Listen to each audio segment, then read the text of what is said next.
8 tahun, hampir 1 dekade, hampir 10 tahun rezim yang sedang berkuasa saat ini, mulai dari awal berkuasa hingga mau akhirnya, selalu dirundung dengan persoalan. Tetapi di samping para pemimpin kita ini, banyak sekali orang-orang bajingan. Kami tidak pernah mengkritisi rezim yang berkuasa ini dalam etos dan kinerja kerja, tapi kami para pendakwa melihat kezoliman yang terlalu lebar di masyarakat. Hubud dunia, rosupuli khotiat, cinta kepada dunia, akar dari segala kejahatan. Pokoknya ikan yang dibersihkan, apa yang pertama ibu bersihkan? Perutnya harus dibuang, karena di perut ada kalau masak udang apanya yang dibuang? Perutnya, kepalanya, karena kepalanya ada udang. Jalannya bagaimana? Mundur. Nah, inilah kabinet mundur. Maju-maju Pak Jokowi. Susahnya kita di Indonesia ini, pejabat berhati penjahat. Jadi pejabat. Salahkan pribadi mereka. Kalau belum siap jadi pejabat, jangan bercita-cita mau jadi. Berat sekali. Makanya di dalam Islam tak ada juru selamat, cari selamat masing-masing. Sedangkan selamat yang hadir ini belum tentu selamat. Tak begitu dalam Islam. Belum tentu jenderal sudah pasti polisi atau tentara. Itu pun tumbang 2 bintang. Jadi makanya berangkat sambung.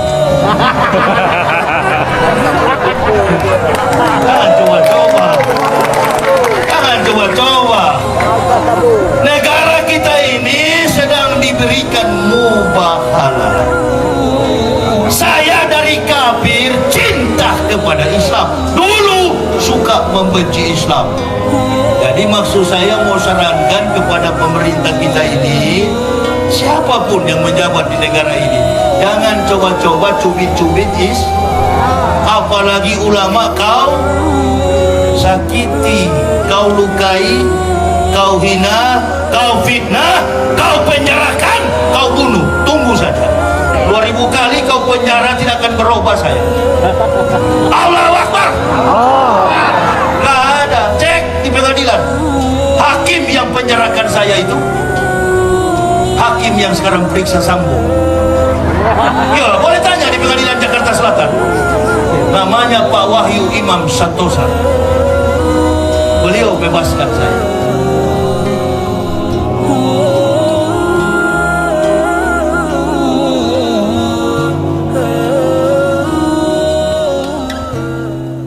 Moralitas manusia.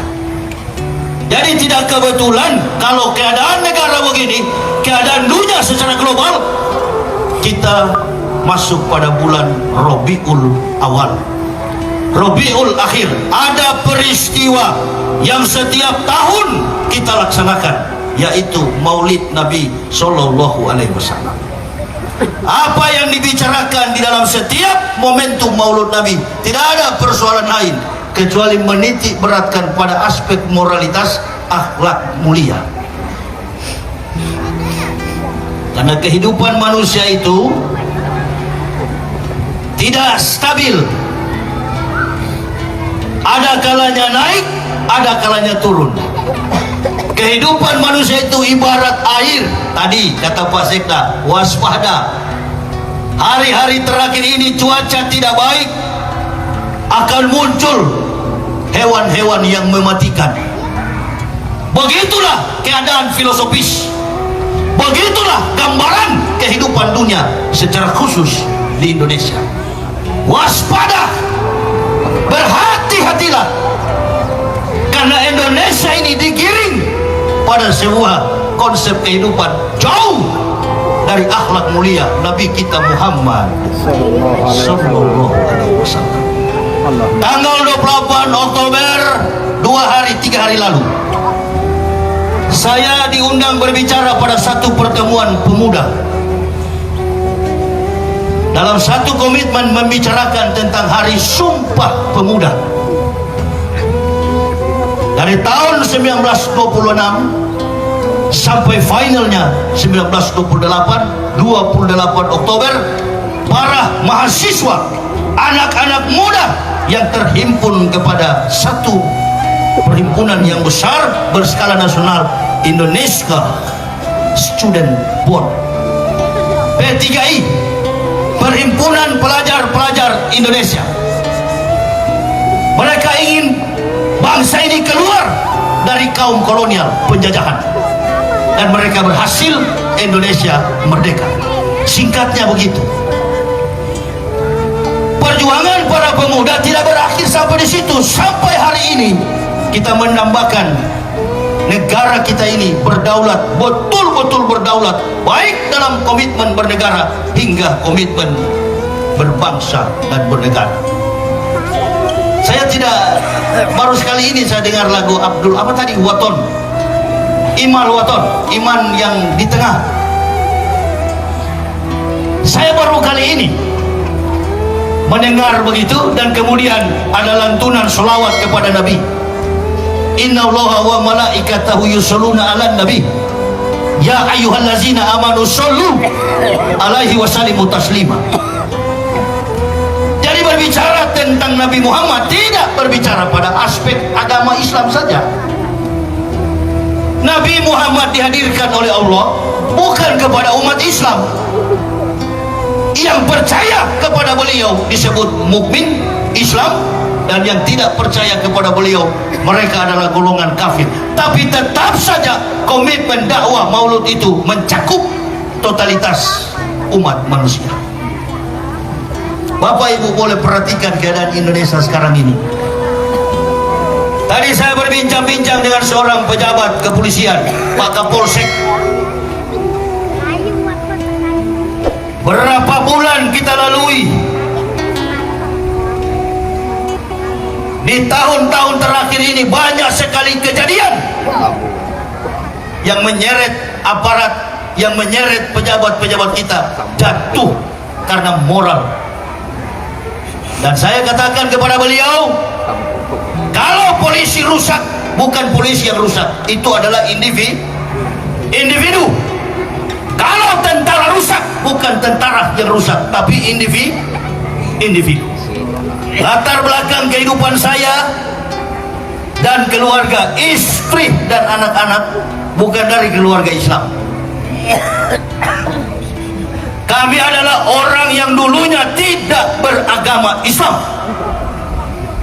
Betapa bahagia, betapa senang kehidupan kami ketika kami mendapat hidayah. Begitu kami sampai di dalam Islam, begitu kami beragama Islam, baru kami tahu bahwa memang Islam itu bukan teori. Islam itu bukan hafalan. Ibu bapak, saudara-saudara, Islam itu adalah praktik kehidupan. Enak kita bicara la ilaha illallah Muhammad Rasulullah, enak sekali. Tapi untuk mempertanggungjawabkan amantu billahi wa bima qala Allah taala, amantu bi rasuli wa bima qala Rasulillah sallallahu alaihi wasallam, tidak mudah seperti yang kita ucapkan. Tadi ada yang bertanya juga sama saya, bagaimana Ustaz lihat Islam di Indonesia saat ini? Islam di Indonesia secara kualitas sudah terpecah-pecah, sudah terbelah. Secara kuantitas, yes, masih mendominasi 98%. Tapi secara kualitas kita terpecah-pecah. Maulud Nabi inilah yang mempersatukan kita. Ini bukan mazhab NU, ini bukan ajaran Muhammadiyah, ini bukan ajaran Naqsabandiyah, ini bukan ajaran Al-Wasliyah. Ini adalah ajaran bagi seluruh umat manusia. Ibu bapak perhatikan, 8 tahun, hampir 1 dekade, hampir 10 tahun rezim yang sedang berkuasa saat ini, mulai dari awal berkuasa hingga mau akhirnya, selalu dirundung dengan persoalan. Jangan salahkan individu. Saya sering katakan, Kita tidak bisa menyalahkan presiden dan wakil presiden, tetapi di samping para pemimpin kita ini banyak sekali orang-orang bajingan. Masya Allah. Allahu Akbar. Allahu Akbar. Makanya saya nasihati istri anak saya, kita sekarang sudah beragama Islam. Kita mendapatkan Islam itu dengan cuma-cuma. Allah berikan kita petunjuk, laqad anzalna ayatin mubayyinatin wallahu yahdi mayasya'u ila siratin mustaqim. Lalu diberikan kami hidayah, petunjuk sampai ke dalam Islam. Saya nasihati, sekarang kita bukan lagi beragama Kristen. Jiwa dan kehidupan kita bukan lagi kafir, tapi kita sudah beragama Islam. Kita adalah orang beriman, mukmin.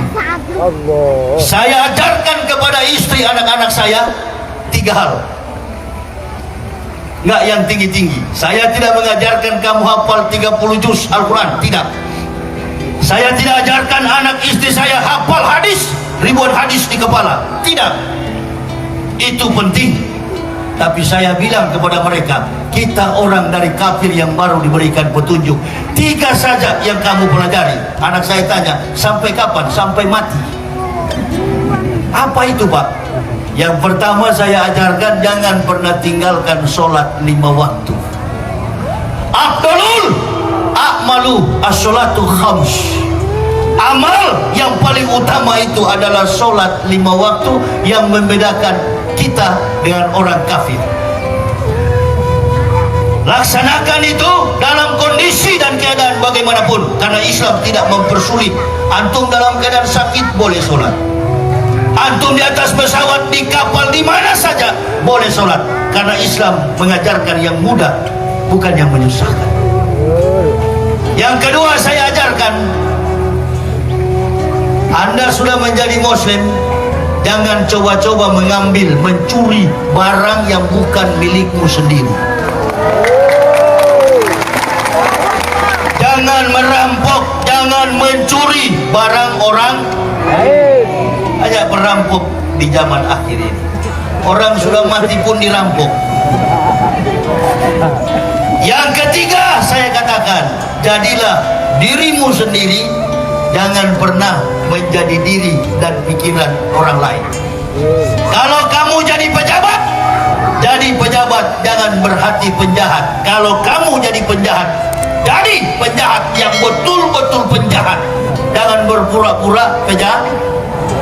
Susahnya kita di Indonesia ini, pejabat berhati Penjahat. penjahat, jadi Pejabat. pejabat. Jangan salahkan TNI, jangan salahkan Polri, jangan salahkan Jokowi, Ma'ruf Amin, dan pemerintah lain. Salahkan pribadi-pribadi mereka. Kalau belum siap jadi pejabat, jangan bercita-cita mau jadi. Berat sekali. Jadi ustadz aja susah, apalagi jadi pejabat. Allahu Akbar. Ibu bapak, saudara-saudaraku, saya dan keluarga bukan seperti ibu bapak. Jalan kemana-mana, ibu bapak tidak ada musuh. Kami sekeluarga ini dimusuhi oleh orang-orang yang bukan Islam. Mereka mencaci maki, mereka memfitnah, mereka menghina. Bahkan mereka tidak puas, mereka penjarakan kami. Alhamdulillah Pak Sekda, saya bangga jadi agama Islam ini. Di kafir nggak pernah masuk penjara, nanti di Islam. Allahu Akbar. Allahu Akbar. Di Islam saya penjara.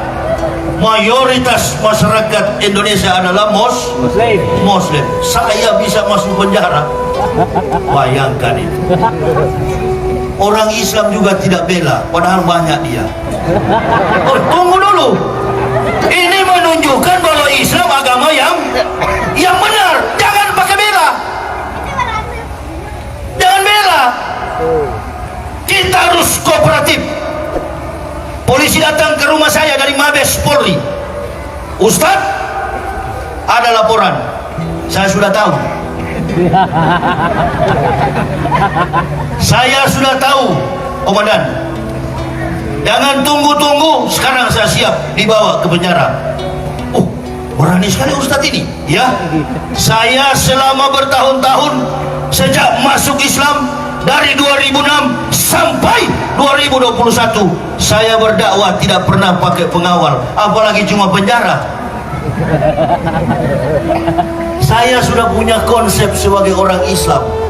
Al mu'minuna la ya'mutuna bal yunqadun. Seorang mukmin tidak pernah mati, tetapi mereka pulang kampung. Konsep itu yang saya jadikan sebagai landasan dalam perjalanan dakwah. Qudwatun fisabilillahi aw rakhautun khairun minad dunya wa ma fiha. Berangkat pagi atau sore, berjuang di jalan Allah lebih mulia daripada dunia dan segala isinya. Allahu Akbar. Sudah saya tinggalkan lama itu. Sudah saya tinggalkan. Gak pernah saya tengok ke belakang seperti istrinya Lot, Nabi Lut. Sudah saya buang ke belakang, jauh, tinggalkan. Saya hanya mencari ridho dan ampunan Allah. Berapa lama saya hidup di dunia ini? Berapa lama? Nabi-nabi pun hidup. Mereka pada akhir kehidupannya meninggal dunia, wafat, diambil oleh Allah. Apalagi kita manusia yang penuh dengan hina dina ini. Rasulullah Shallallahu Alaihi Wasallam datang sebagai manusia biasa, diutus kepada umat manusia. Kama arsalna fikum rasulan minkum yatlu alaikum ayatina wa yujakikum wa yu'alimukumul kitab wal hikmat wa yu'alimukum ma lam takunu ta'lamun. Kata Allah, kami sudah mengutus seorang rasul dari antara kamu, di tengah-tengah kamu. Ini ajaran tauhid Islam. Kami sudah mengutus, kata Allah, seorang rasul dari antara kamu, di tengah-tengah kamu. Dari manusia kepada manusia. Nggak pernah dari manusia menjelma jadi Tuhan. Batu jadi Tuhan, kayu jadi Tuhan, pohon jadi Tuhan, manusia berubah menjadi Tuhan. Nggak pernah. Makanya di dalam Islam tak ada juru selamat, cari selamat masing-masing. Sedangkan selamat yang hadir ini belum tentu Selamat. nggak begitu dalam Islam. Ini yang mendorong saya untuk mempelajari, apalagi Maulud Nabi. Siapa yang tahu Rasulullah itu bakal jadi Nabi? Ada yang tahu? Ada orang Islam pada waktu itu? Tak ada satu Muslim pun. Ketika Rasulullah berumur 8 hari, dibawa oleh paman beliau ke Syam, berdagang pergi ke Yerusalem, disaksikan oleh seorang ahli kitab terkemuka di Yerusalem bernama Pendeta Bukhairah, memanggil Abu Talib. Abu Talib, ke sini. Kemanapun anak yang kau bawa ini, anak kecil berumur 8 tahun ini, ke kanan awan ikuti, ke kiri awan mengikutinya. Kemana saja dia melangkah, awan menudungi di atas kepalanya. Peristiwa orang dilindungi, dinaungi oleh awan hanya terjadi 2 kali. Yang pertama, sejarah Bani Israel keluar dari cengkeraman Firaun dari tanah Mesir, perbudakan Firaun. Dan yang kedua, Rasulullah Sallallahu Alaihi Wasallam. Maka Bukhairah berkata, Abu Talib, bawa kembali anak ini ke kampung halamanmu di Mekah, karena anak ini mempunyai tanda-tanda kenabian. Saya tahu namanya Ahmad bin Abdullah. Orang Yahudi dan Nasrani di zaman dulu menyebut Rasulullah itu Ahmad bin Abdullah. Ben itu sama dengan kita Islam, bin, anak laki-laki. Itu Pak Sekda, abjad bahasa Ibrani di kalangan Bani Israel dengan abjad kita orang Islam hampir sama. Alef, Bet, Gimel, Dalet, He, Waw, Sayin, Ket, Tet, Yod, Kaf, Lamet, Mem, Nun, Samet, Ayin, Pesade, Kofresi, Shinto.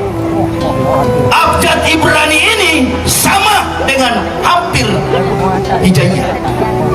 Makanya orang Yahudi ini tahu bahwa anak kecil ini adalah cikal bakal menjadi nabi yang terakhir dari susunan historik catatan sejarah 124.000 nabi.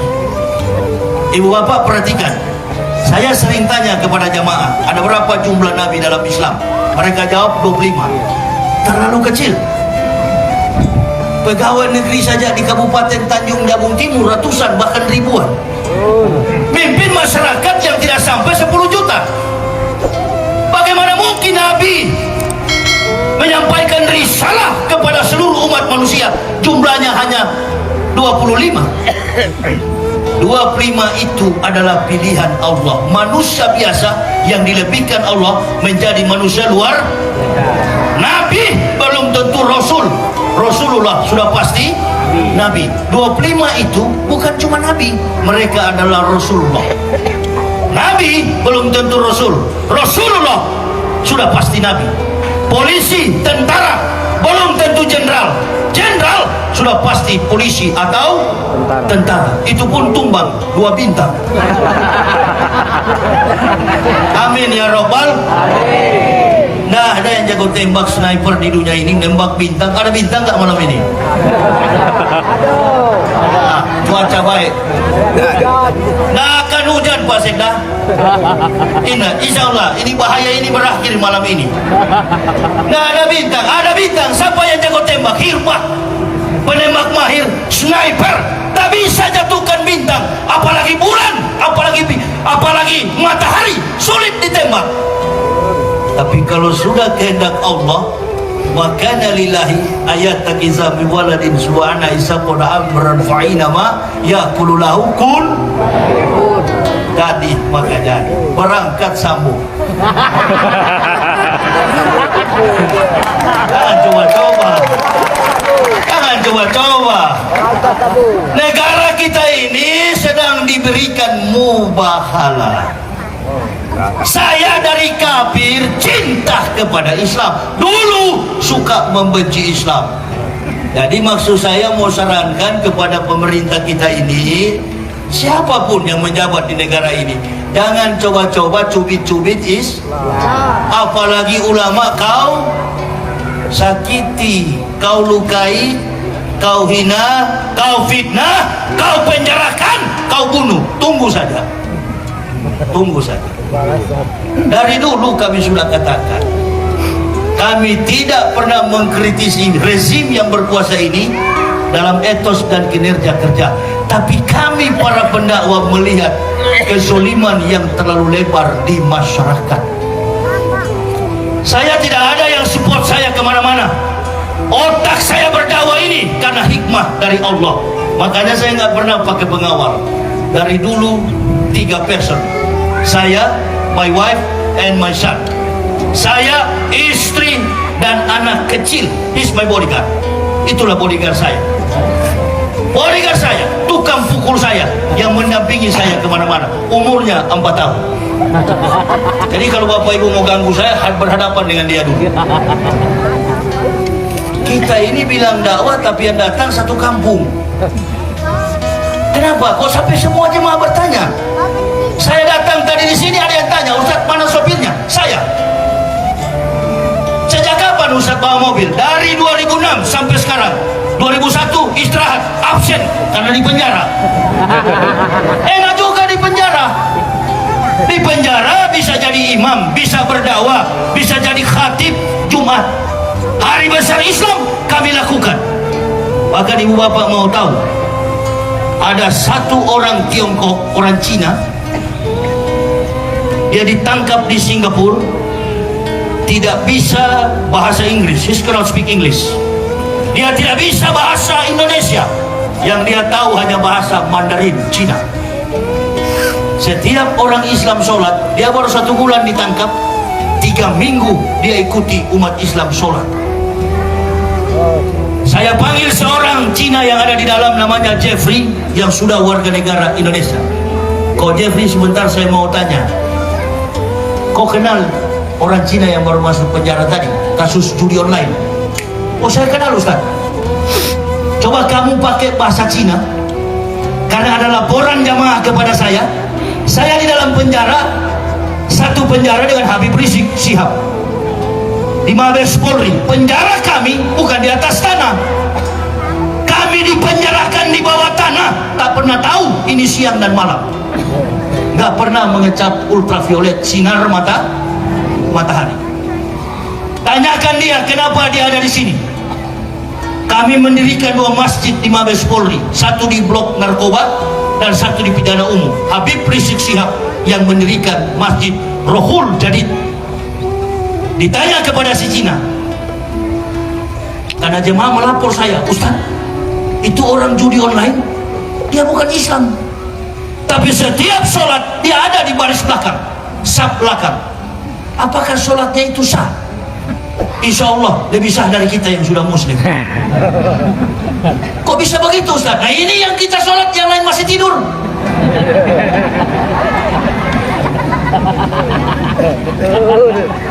Nanti orang lihat baru dia sholat, orang tidak lihat dia tidak sholat. Innalillah. Ria. Begitupun di Indonesia sudah sholat bidah, kafir, maulud bidah. Nah ini nih, hanya berani kepada saudara muslim, tapi tidak berani membasmi kebatilan, termasuk mencegah kemungkaran orang-orang nggak berani. Cuma berani kepada saudara muslim. Siapa mereka? Kelompok Wahabi. Betul apa betul? Betul. Ini kalau ada Wahabi di sini marah sekali dia sama saya. Nggak apa-apa kalau kau marah, baku hantam di jalan-jalan kita sini. Ini Umar bin Khattab saya ini. Ibu bapak belum tahu, saya masuk penjara bukan pelanggaran pidana. Saya tidak pernah nyolong uang negara, saya tidak pernah korupsi, saya tidak pernah membunuh orang, saya bukan narapidana. Tapi kadangkala Allah ingin supaya Ustadz, Nabi, Rasul merasakan jeruji besi. Ma'asaba min musibatin illa biidnillah wa may yu'min billahi yahdi qalbuh wallahu bikulli syai'in alim. Masuk kamu walaupun tidak mencuri, masuk walaupun tidak bermaksiat, tidak melakukan dosa, diizinkan oleh Allah. Masuk saya penjara, memang saya merasa juga bagaimana hidup di penjara ini. Masuklah di penjara, oh begini siksanya. Enak juga, di dalam boleh berdakwah, bertemu orang kafir di dalam. Yang kafir-kafir ya pada takut lah. Ini Yahya Waloli di YouTube keras sekali ini, bisa mati kita di dalam ini. Takutan, apalagi kacik sudah dihantam sampai pengkor kakinya. Saya satu kamar dengan Irjen Pol Napoleon Bonaparte.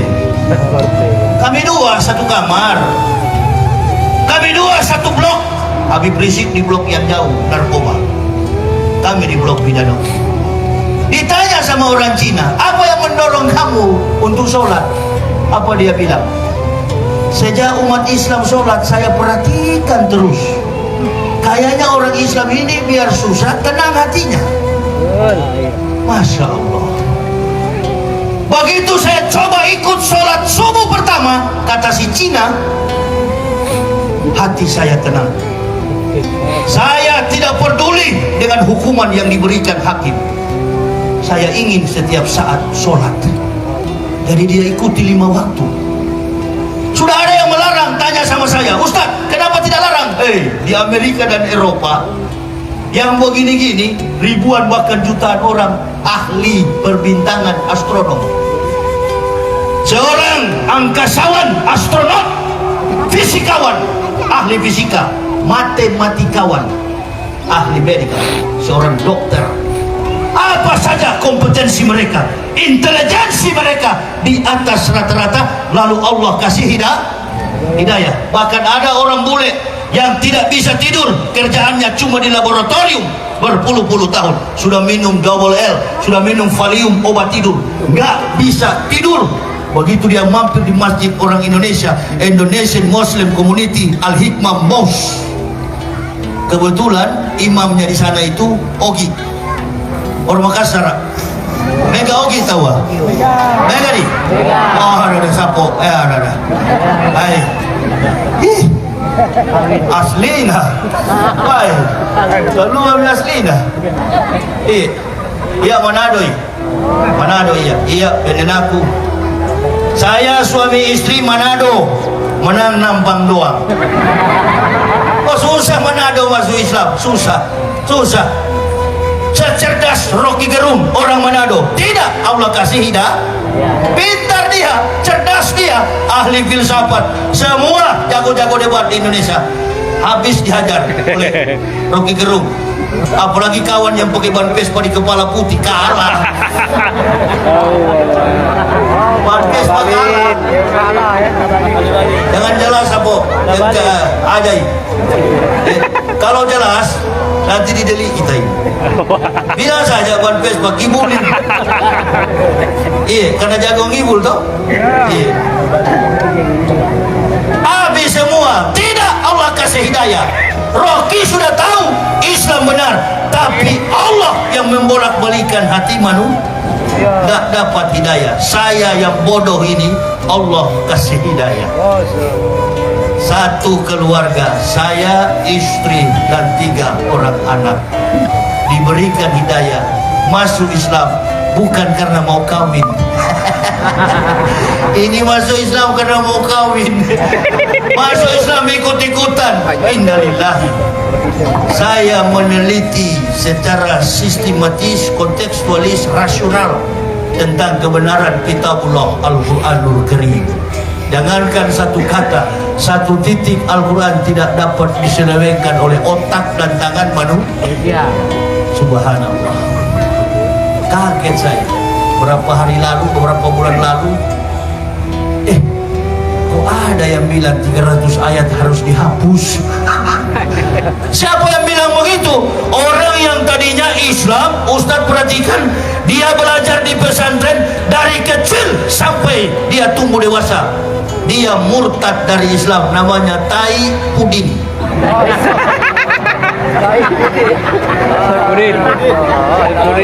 Saifuddin. Begini. Aja macai bisa po. Jangan marah. Begini wi, orang masuk Islam karena sudah kelebihan ya begitu satu kali. Ini di kampung juga, jadi tidak usah pakai bahasa ilmiah. Iya. Orang masuk Islam karena pintar. Yang masuk Islam itu orang-orang cerdas, meneliti, selektif, and kritis terhadap kitab mereka sendiri.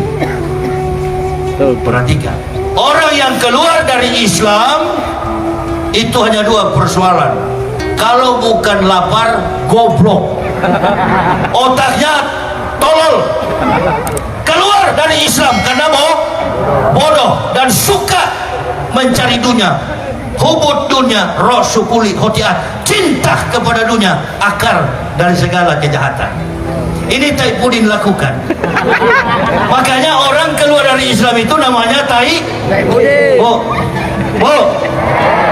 Ente kalau bikin bersih ikan mau masak balado atau bikin kuah bolu boleh. Ya, ikan apa di Makassar yang paling top itu? Ikan bolu bale toh?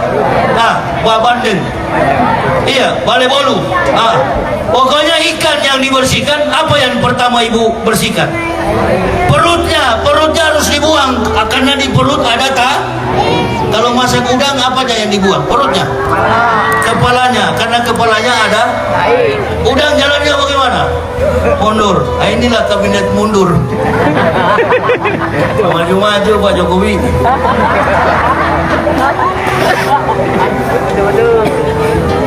Susah sekali saya dari Jambi tadi nggak dapat solar saya.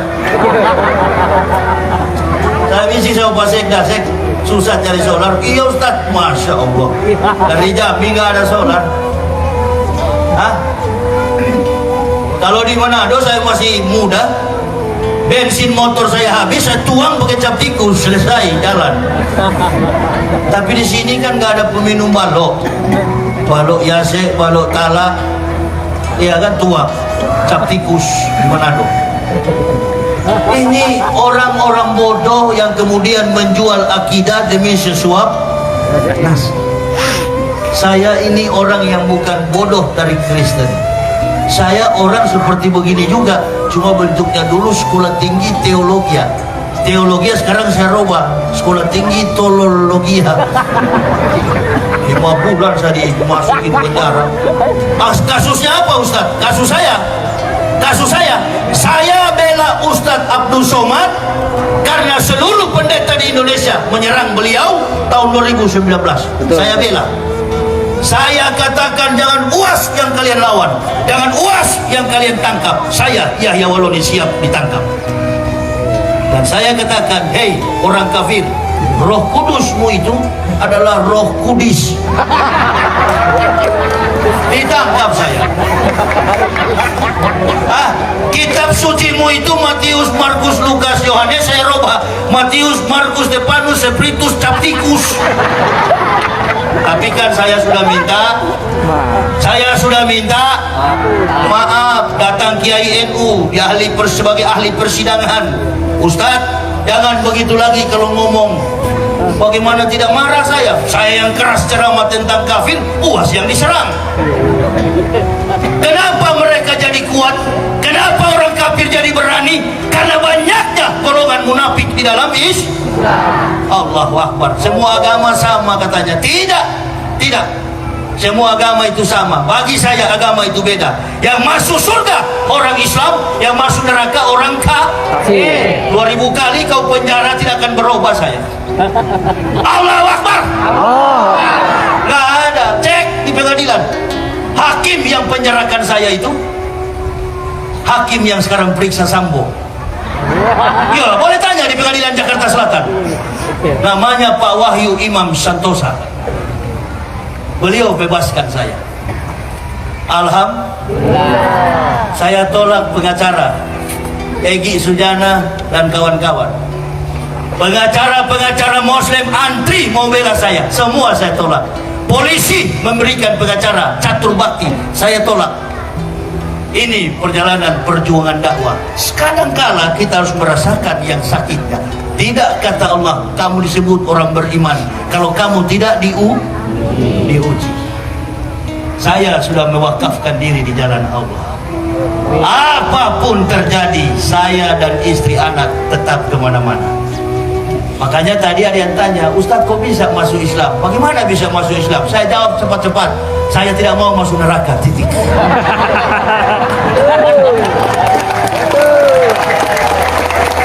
Ibu bapak bayangkan, yang paling tahu Nabi Muhammad Nabi, bukan orang Islam. Nggak ada orang Islam pada waktu itu. Yang ada adalah ahli-ahli kitab, pendeta-pendeta Nasrani. Mereka sembunyikan rahasia itu. Mereka takut, mereka tidak suka ada nabi dari kalangan Bani Ismail. Mereka hanya menginginkan nabi dari Bani Ishak. Mereka menginginkan dari keturunan Ishak, bukan dari keturunan Ismail. Mereka tidak suka. Mereka katakan Nabi Muhammad itu adalah nabi orang Arab. Tidak, ibu bapak, Nabi Muhammad itu adalah nabi yang dititiskan Allah dari keturunan Nabi Ibrahim alaihissalam. Makanya kita mengadakan sholat, membaca doa iftitah. Qul aina sholati wa nusuki wa mahyaya wa mamati lillahi rabbil. Itu adalah konsep dari Nabi Ibrahim. Adakah orang Kristen pakai doa begitu? Yang ada di mereka itu Abinu Sheba Samayem Yitkada Semeka Tabu Malputeka Yasre Suneka Kaasir Ka Amba Ares Edlehem Hukenuten Ladu Hayom. Itu bahasa kafir Yahudi. Saya ahlinya, 3 orang ahli di Indonesia, 2 sudah mati sekarang di neraka, tinggal saya masih hidup. Insya Allah masuk surga. Jangan ibu bapak jadi lemah dari Islam. Jangan. Saya sudah minta maaf. Saya salah bicara. Hebatnya bagaimana seorang ustaz, jago bicara, jago pidato, piawai dalam kompetensi keilmuan. Kalau sudah melompati akhlak mulia, berarti dia ustaz tidak baik. Saya orang dari kafir masuk Islam. Mohon maaf, mobil baru memang begitu. Masih panas mobilnya, Masya Allah, mobil baru, pokoknya langsung main gas terus. Lambat tahun, sekarang sudah 16 tahun, agak ada filter. Karena kata-kata begini bisa dijadikan argumen hukum orang-orang kafir. Padahal tujuan dakwah saya cuma dua. Saya datang dilipat apa ini namanya? Nipah panjang. Saya datang di nipah panjang ini, tujuan saya cuma dua. Orang kafir masuk Islam dan orang mukmin kuat dalam mempertahankan keislaman. Allahu Akbar. Tidak ada kebencian di dalam hati saya kepada orang kafir. Saya sayang kepada mereka supaya mereka masuk Islam. Tapi jangan semua sapok. Kalau semua yang masuk, ada siapa yang di neraka, kan begitu? Betul apa betul? Tidak bisa semua. Tidak bisa. Allah bangun surga, ada juga neraka. Bersyukur ibu bapak sudah Islam. Jangan murtad. Jangan murtad. Jangan sekali-kali berpikir pun jangan. Saya ibu bapak mungkin tahu sedikit ibu bapak. Pendeta-pendeta itu gajinya, support gajinya, insentifnya besar. Jadi ketika dia memutuskan diri untuk masuk Islam, pasti dia siap menderita miskin. Saya terus berpikir, ini kalau masuk Islam, bawa anak, bawa istri, tinggal di mana? Saya orang Manado, dan orang Manado kalau sudah masuk Islam, keluar dari barisan keluarga. Nggak boleh lagi ngaku keluarga di Manado. Jadi saya dan istri berpikir, saya tanya, kau siap? Insya Allah kita sudah mendapatkan jalan hidup yang benar. Mari kita ke Jakarta. Di Jakarta nggak punya keluarga.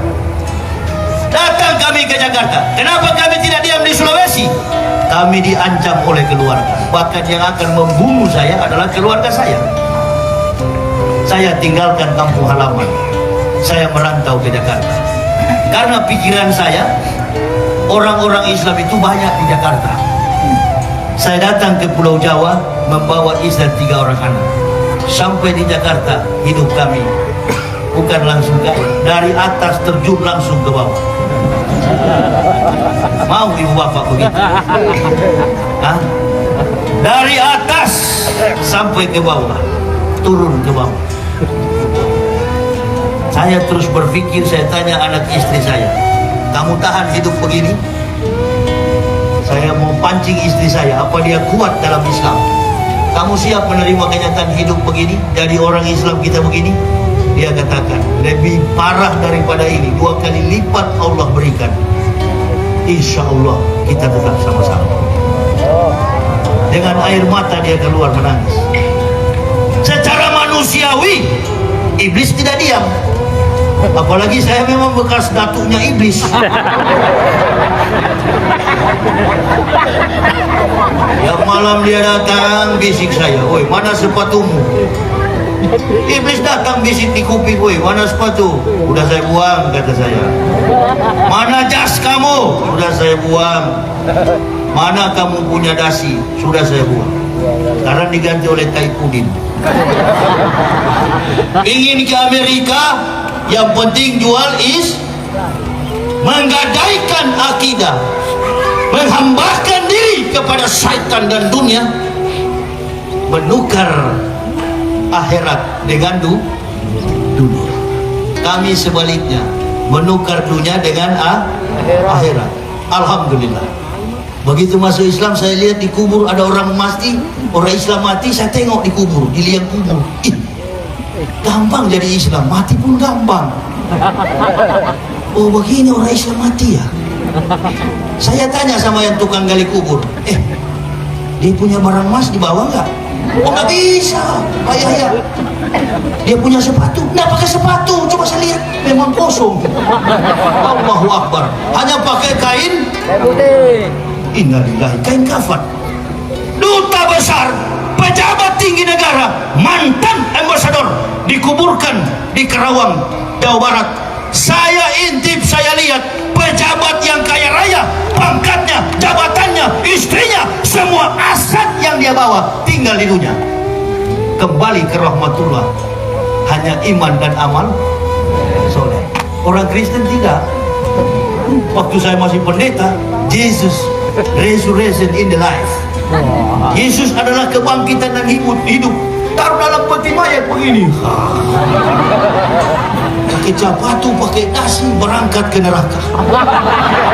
Ini bukan menghina, ini fakta bagaimana? Ini bukan menghina, ini fakta. Hati-hati di pesantren-pesantren begini banyak juga tuh pendangkalan akidah, bahkan murtad keluar dari Islam. Taipudin itu orang pesantren, Masya Allah, keluar dari Islam. Ustadz katanya dia. Saya pendeta jadi ustadz, dia ustadz jadi pendeta. Allahu Akbar, terbalik dunia ini. Allahu Akbar. Saya kaget lihat orang-orang begitu. Apa argumen mereka? Tidak ada argumen secara ilmiah. Bodoh. Apa yang mereka benarkan tentang Islam? Makanya kami kalau salah nggak pernah lari. Kenapa? Kami kooperatif, kalau ditangkap nggak pernah kami lari. Kenapa? Karena konsep dakwah yang kami sampaikan berdalil, mempunyai referensi yang jelas, baik secara Quran maupun hadis.